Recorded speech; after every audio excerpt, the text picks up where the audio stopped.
సేవను పాడు చేస్తున్నాడు, సువార్త లేకుండా చేయాలనుకున్నాడు, క్రైస్తవులకు వ్యతిరేకంగా లేచిండు.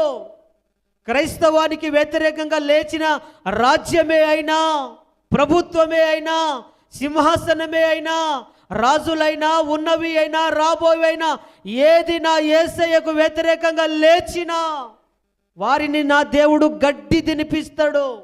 హల్లెలూయా, హల్లెలూయా. ఎవరి జోలికన్నా వెళ్ళండి, సేవకుల జోలికి వెళ్ళొద్దయ్యా, సంఘము జోలికి వెళ్ళొద్దు. ఈ సంఘాన్ని నా దేవుడు స్వరక్తం ఇచ్చి సంపాదించిన ఇది తన సంఘం. సంఘాన్ని పాడు చేసే వారిని నా దేవుడు పాడు చేస్తాడు, సేవను పాడు చేసే వారిని నా దేవుడు పాడు చేస్తాడు, సేవకులను పాడు చేసే వారిని నా దేవుడు పాడు చేస్తాడు. అయితే సంఘాన్ని పాడు చేయాలని నడుము కట్టుకొని